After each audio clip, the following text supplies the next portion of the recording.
어제 4,900선대 초반에서 장을 마무리했던 코스피가 장 초반 단숨에 100포인트를 높여 결국 5,000선을 넘기면서 한 번도 밟지 않았던 고점에 올라섰습니다. 초강세 흐름을 타고 있는 증시 상황을 한국거래소 현장 연결해서 짚어보겠습니다. 신성우 기자. 네, 저는 지금 한국거래소에 나와 있습니다.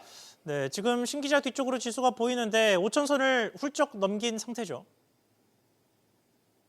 네, 그렇습니다. 현재 코스피는 어제보다 약 2% 오르며 5,000선을 웃돌고 있습니다. 대형주들이 프리마켓부터 질주를 시작하면서 기대감을 키운 코스피는 개장 직후부터 5,000선을 돌파해 한국 증시 역사를 새로 썼는데요. 이후 5,019선까지 오르기도 했습니다. 지난해 10월 4,000피를 돌파한 지 불과 3개월 만에 5,000피 고지에 올라선 건데요. 범위를 좀 더 넓혀보면 지난 2021년 1월 사상 처음으로 3,000포인트를 달성한 지 약 4년 만에 긴 박스권을 지나 5,000피 달성에 성공했습니다. 장중한 때 5,000 밑으로 떨어지기도 했지만 곧 회복해 다시 상승폭을 키우고 있는데요. 외국인이 팔아치운 물량을 개인과 기관이 사들이며 지수를 견인하고 있는 모양새입니다. 네, 주요 종목별로도 살펴보겠습니다. 주로 대형주들이 5,000피 달성을 견인했죠. 네, 그렇습니다. 간밤 뉴욕 증시에서 반도체주들이 강세를 보였는데 그 영향을 받아 우리 반도체 대장주들도 장 초반부터 질주하고 있습니다.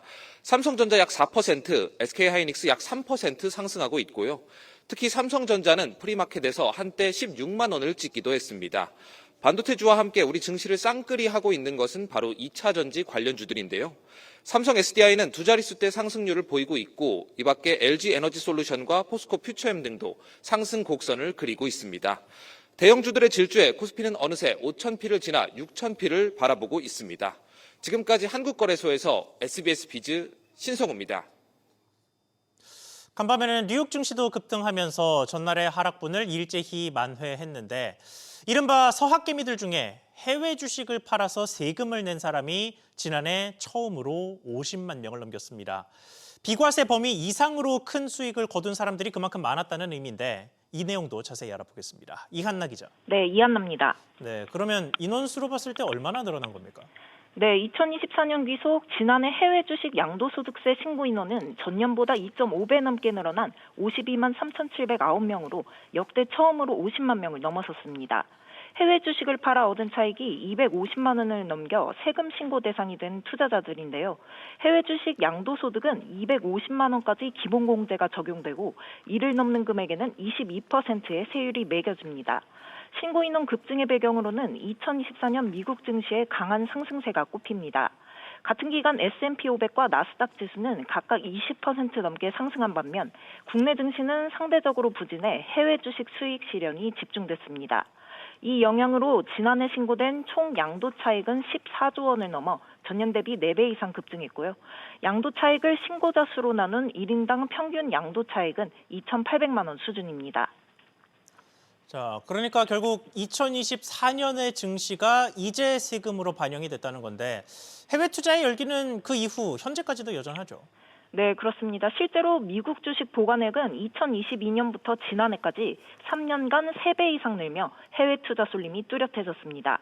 정부도 이런 흐름을 의식해 해외 주식을 팔아 국내 증시에 재투자하면 양도세를 공제해주는 제도 등의 도입을 추진하고 있는데요. 다만 시장 일각에서는 환율과 수익률 격차라는 근본 원인이 해소되지 않으면 자금 유턴은 쉽지 않을 것이라는 지적도 나옵니다. SBS 비즈 이한나입니다.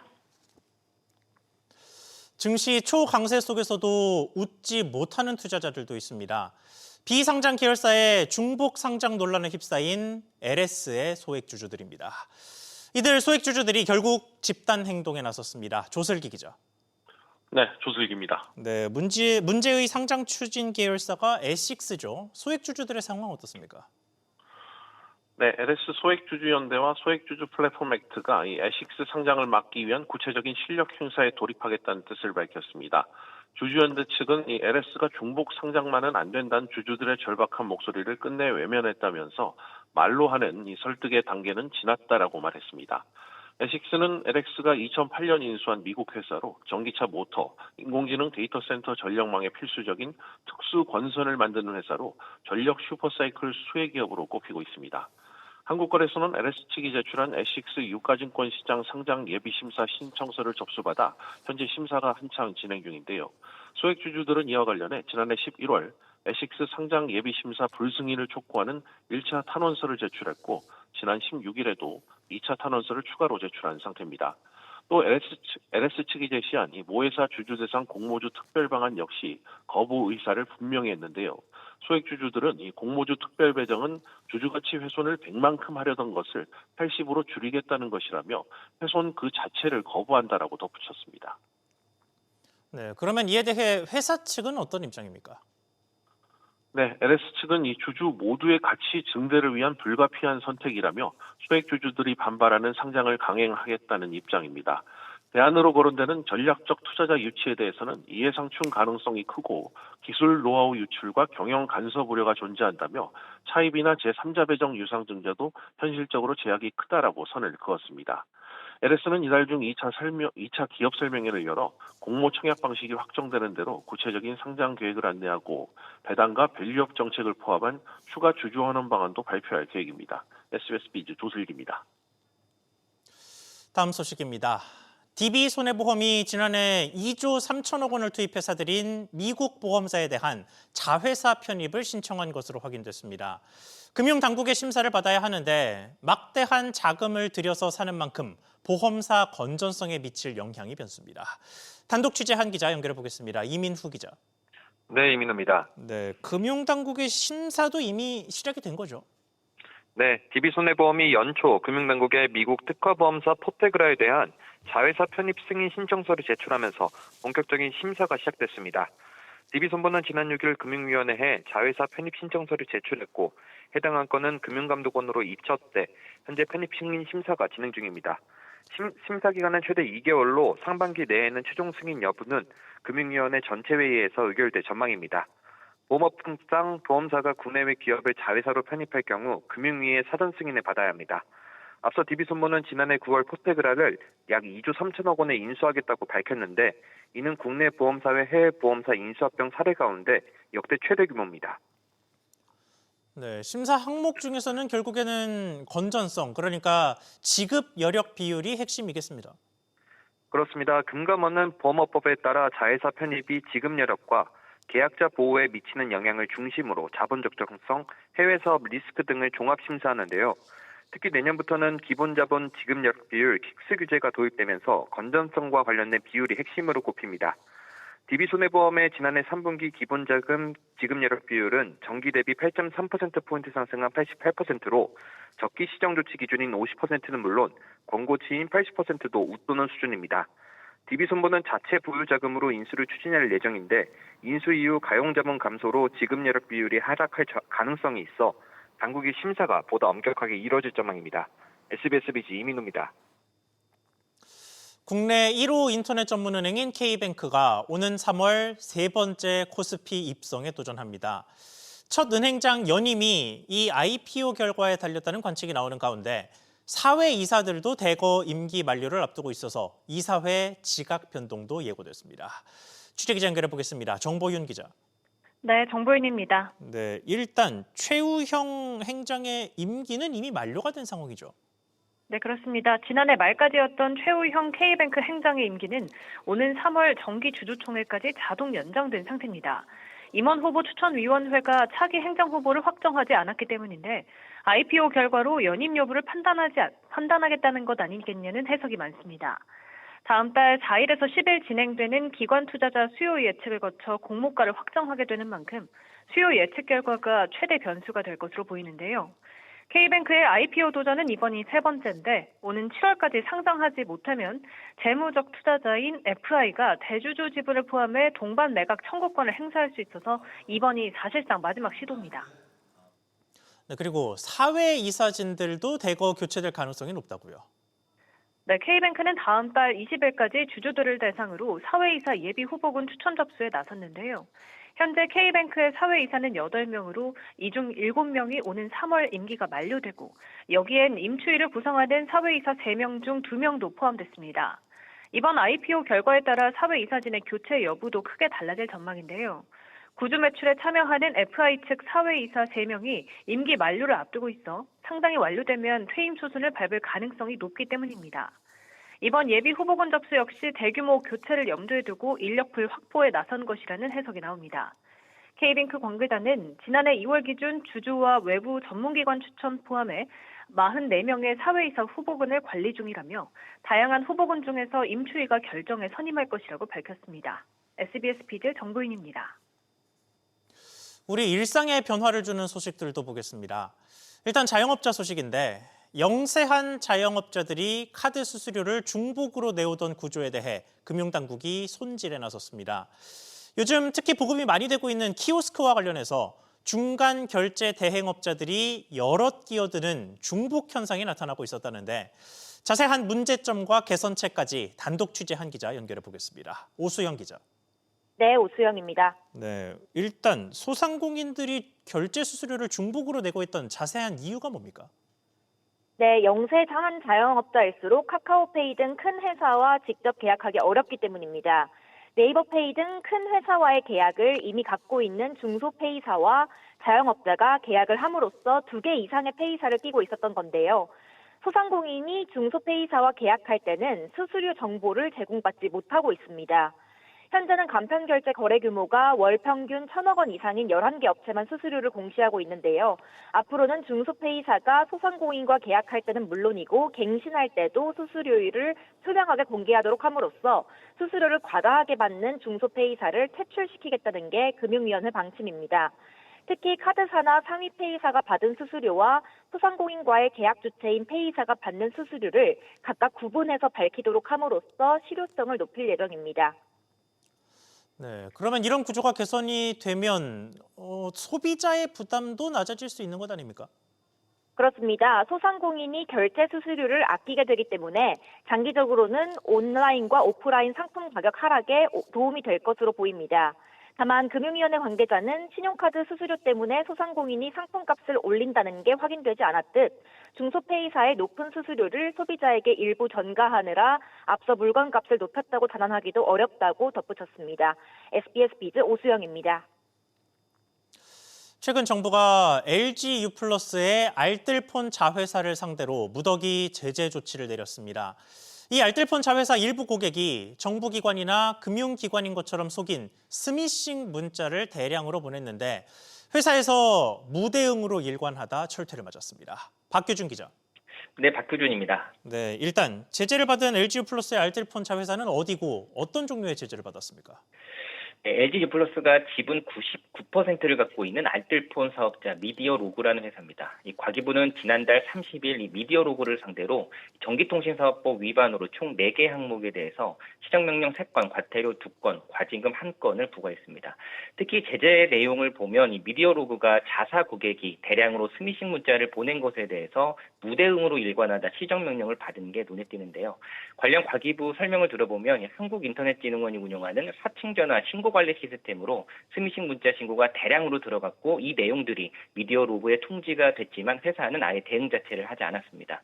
과기부 관계자는 미디어로그는 사칭전화 번호인지 아닌지 확인을 해서 번호를 정지하는 조치를 취해야 하는데 아무것도 안 하고 있었던 거라고 설명했습니다. 자, 그러면 이렇게 발송된 스미싱 문자는 몇 건이나 됐고 또 어떤 내용이었습니까? 네, 과기부에 따르면 검사 대상 기간 한 달이었고 이 한 달 동안 미디어로그 스미싱 문자로 신고된 건수만 31건이었습니다. 이 기간 대량으로 발송된 스미싱 문자는 정부기관이나 이 금융기관을 사칭한 내용들이었는데요. 예컨대 제26조 1항 무단 배출에 대한 행정처분 통보서를 전송했다는 문구와 함께 URL 링크 주소를 보내거나 땡땡땡론 인증번호 8603분 이내에 입력해 주세요 같은 스미싱 문자였습니다. 즉시에 사업자가 차단 조치를 하지 않으면 피해까지 이어질 수 있는 문자인 겁니다. 정부는 다른 통신사업자도 크게 다르지 않을 걸로 보고 문제가 있을 시 처분하겠다는 계획입니다. SBS 비즈 박규준입니다. 기업회생을 추진 중인 홈플러스가 회사의 최우선 채권 중 하나인 임직원 급여까지 지급하지 못한 것으로 나타났습니다. 경영진은 긴급 자금 수혈을 호소하고 있지만 난항이 예상됩니다. 최나리 기자. 네, 최나리입니다. 네, 홈플러스의 유동성이 완전히 말라간다는 소식으로 들리는데 자세한 상황 전해주시죠. 네, 업계에 따르면 홈플러스는 어제로 예정된 임직원 월급을 결국 지급하지 못했습니다. 자금 상황이 악화된 홈플러스는 앞서 지난해 12월에도 급여를 제때 주지 못하고 분할 지급했는데요. 이번처럼 아예 급여가 밀린 건 처음입니다. 홈플러스는 협력사에도 대금을 지급하지 못하고 있습니다. 협업을 지속하기 위해서는 납품 물량이 유지돼야 되는데 전년 대비 반토막 수준에 그치고 있습니다. 대구 상인점과 수성점은 세금 체납으로 자산이 묶인 상태인데 전국적으로 같은 처지의 점포도 늘어나고 있습니다. 네, 이런 가운데 조주현 홈플러스 대표는 국회를 찾아 자금 지원을 호소했죠. 그렇습니다. 조주현 대표는 어제 여당 주도로 열린 긴급 자담회에 참석해서 이달 내로 긴급 자금을 확보하지 못하면 회생 시계가 멈출 수 있다며 이해 관계자들의 협조를 요청했는데요. 경영 정상화를 위해서는 이달 안에 3천억 원 규모의 긴급 운영자금 대출이 필요하다는 입장입니다. 최대 주주인 MBK가 1천억 원을 부담하고 최대 채권자인 메리츠, 국책은행인 산업은행이 각각 1천억 원씩 지원하는 방식입니다. 메리츠와 산은이 명확한 지원 입장을 밝히지 않고 있는 가운데 결국 유동성 한계에 다다른 것으로 풀이됩니다. 홈플러스는 지난해 3월 회생 신청 이후 매각에 나섰지만 매수자가 나타나지 않아 어려움을 겪고 있습니다. 홈플러스의 계속 기업 가치는 지난해 6월 기준 약 2조 5천억 원으로 3조 원대의 청산 가치에도 미치지 못하고 있습니다. SBS 비즈 최나리입니다. 이른바 노란봉투법의 시행을 앞두고 노동계가 대대적인 공세를 예고했습니다. 민주노총이 투쟁 타깃으로 정부를 정조준한 건데요. 예산과 정원권을 쥔 장관이 진짜 사장이라며 공공부문에서 간접 고용된 용역 노동자에게도 직접 교섭 지침을 내리기로 한 것으로 확인됐습니다. 단독 취재한 기자 연결해 보겠습니다. 최지수 기자. 네, 최지수입니다. 네, 그러니까 개별 공공기관이 아니라 중앙부처를 원청으로 보겠다는 거죠. 네, 민주노총이 중앙부처와 지자체, 공공기관에 소속된 공무직과 용역 근로자 노조에게 전부 원청 직접 교섭을 주문할 예정입니다. 산하 노조들이 소속 기관장을 넘어 중앙부처 혹은 부처 장관을 상대로 직접 교섭을 요구하게 한다는 겁니다. 민주노총은 다음 달 대의원 회의에서 사업계획을 확정하고 이후 기자회견을 통해 이 같은 내용을 공식 발표할 예정입니다. 실질적 사용자의 범위를 넓힌 노란봉투법 취지에 따라 근로조건을 실질적으로 지배할 수 있는 자도 사용자가 되면서 하청 노조가 중앙부처를 상대로 교섭을 시도할 가능성이 열렸기 때문입니다. 부처가 용역 근로자의 보수체계 등 근로조건을 정한다면 사용자로 간주될 가능성이 있습니다. 가령 서비스 연맹 소속 국세청 홈택스 콜센터 상담사들은 국세청뿐 아니라 상급 부처인 재정경제부에 교섭하도록 한다는 게 민주노총 설명입니다. 민노총은 2월 말까지 공공부문에서 전부 원청 직접 교섭을 요구한 뒤 법 시행일인 3월 10일 대규모 투쟁 집회를 열고 점차 압박 수위를 높여간다는 계획입니다. 네, 그러니까 대기업의 하청 노동자들이 원청을 넘어서 대기업 본사에게 협상을 시도하라라는 그 논리를 그대로 정부에게도 적용하겠다라는 건데 노동계의 말대로 정부가 실질적 사용자에 해당할 수 있는 겁니까? 네, 정부의 사용자성에 대한 논의가 나오자 이를 의식한 듯 고용노동부는 노란봉투법 해석 지침을 행정 예고하면서 정부의 사용자성을 부인한 바 있습니다. 노동부는 정부가 법률, 국회에서 정한 예산 내에서 근로조건을 집행하는 경우 국민을 대상으로 한 공공정책의 결과로서 노사 교섭의 직접 대상으로 보기는 어렵다는 입장입니다. 하지만 이 지침은 법적 구속력이 없는데요. 결국 정부 역시 노란봉투법의 파고에서 자유롭지 못할 것으로 보입니다. SBS 비즈 최지수입니다. 지난해 우리 경제가 1% 성장하는 데 그쳤습니다. 정부는 내수가 회복세에 있다고 보고 내년에는 성장률이 더 높아질 것으로 기대하고 있는데요. 취재기자 연결해 보겠습니다. 김성훈 기자. 네, 김성훈입니다. 네, 우선 작년 성장률부터 자세히 전해주시죠. 네, 한국은행은 지난해 실질 GDP 성장률이 1%로 잠정 집계됐다고 밝혔습니다. 재작년 성장률 2%의 절반 수준이고 코로나19 여파로 역성장한 2020년 이후 최근 5년 중 가장 낮습니다. 민생 소비 쿠폰 등의 영향으로 소비는 늘었지만 건설 설비 투자 등의 부진이 성장률을 끌어내렸습니다. 특히 건설 투자는 9.9% 감소해 1998년 외환위기 때 이후 가장 부진했습니다. 특히 4분기 성장률은 마이너스 0.3%로 3분기 만에 다시 역성장했는데요. 한해는 1.3% 깜짝 성장했던 3분기의 기저효과와 건설 투자 침체 등이 영향을 미쳤다고 설명했습니다. 주요 부문을 보면 민간과 정부 소비는 소폭 늘었지만 건설업 부진 속에 건설 투자는 3.9% 감소했고 설비 투자도 1.8% 감소했습니다. 수출도 자동차와 기계, 장비 등이 주로 2.1% 감소했습니다. 네, 올해 성장률 전망은 어떻습니까? 네, 정부는 경기 회복세 속에 올해 2% 성장을 예상하고 있습니다. 한은과 국제통화기금 IMF 등도 2% 안팎의 전망치를 내놓은 바 있습니다. 성장률 발목을 잡고 있는 건설 설비 투자의 경우 반도체 공장 투자 계획과 국민 성장 펀드 등 정책 투자 효과로 개선될 것이란 전망입니다. 소비 역시 적극적인 재정 정책을 바탕으로 회복세를 이어갈 것으로 예상했고 수출도 AI 투자 확대에 따른 반도체 호조로 증가세를 이어갈 것으로 정부는 보고 있습니다. SBS 비즈 김상훈입니다. 우리 정부가 올해 200억 달러 규모 대미 투자 계획을 연기할 것이란 외신의 보도가 나왔습니다. 환율 부담이 커지고 있기 때문이라는 분석인데 취재기자 연결해 보겠습니다. 서주연 기자. 네, 서주연입니다. 네, 이게 구체적으로 어떤 내용입니까?